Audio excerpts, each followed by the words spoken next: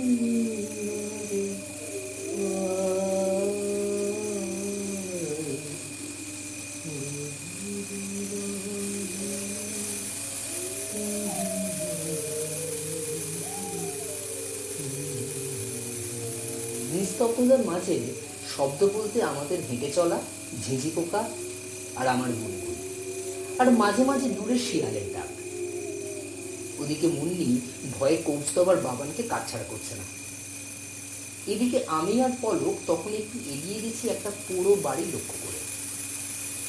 এদিকে একটা ছোটখাটো গেস্ট হাউস আছে শুনেছিলাম, কিন্তু সেটা তো এদিকে না, কারণ আসার সময় দেখে গেছি ওটা সামনে পড়ে।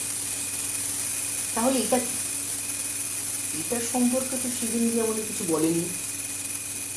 জমাটি ছিল জায়গাটা তাহলে এককালে। এইসব আলোচনা করতে করতে আর গুনগুন করতে করতে সামনের দিকে চলেছে। পরিবেশটা এমন যে বেশ গা ছমছম করছে, চারপাশ আরো যেন অন্ধকার হয়ে আসছে।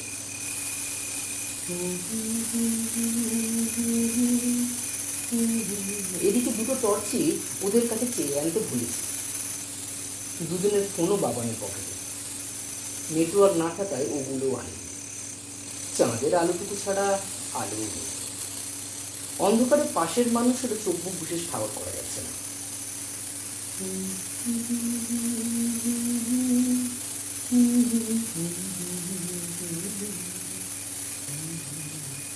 এইভাবেই আমরা কিছুটা এগিয়ে যাওয়ার পর হঠাৎ একজনের পায়ের শব্দ খেয়াল করতে আন্দাজ করলাম শিবেন্দ্র নিশ্চয়ই। দুজনকে একা এদিকে আসতে দেখে পিছনে আসছেন। নিশ্চিন্ত হয়ে জিজ্ঞেস করলাম, এই পরিত্যক্ত জায়গাটার ব্যাপারে আমাদের আগে কিছু বলেননি কেন?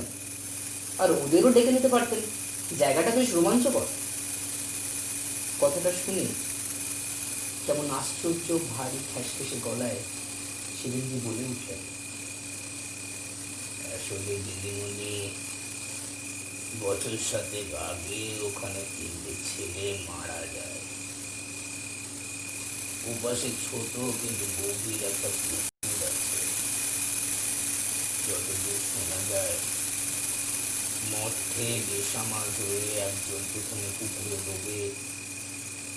সে সাঁতার জানত না, তাকে বাঁচাতে দ্বিতীয়জন জলে নামে। মদের ঘরে সেও ঠিক সামলাতে পারে না, তখন তৃতীয়জন।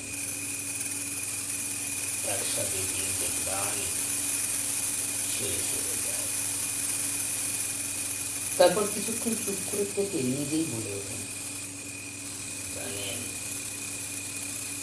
ওই পাঁকে জড়িয়ে থাকতে খুব কষ্ট। শ্যাওলার আঁশকে বন্ধ মাখা শরীরগুলো যখন পাওয়া যায়, পচে প্রায় খুলে দিচ্ছে। ডুবে যাওয়ার আগে স্মৃতিগুলো ওই মদ্যপ অবস্থাতেও ফ্ল্যাশব্যাকের মতন ভেসে উঠছিল। লোকে ঠিকই বলে, জলে ডুবে মরার সময় সব মনে পড়ে যায়।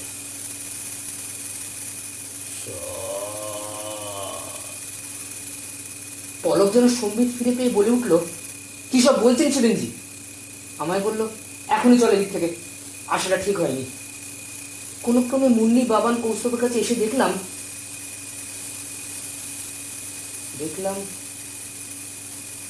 শিবেন্দ্র ওখানে দাঁড়িয়ে। হন্তদন্ত হয়ে আমাদের রাস্তা দেখে সবাই ডেকে চিৎকার করে উঠল, কোথায় ছিলিস?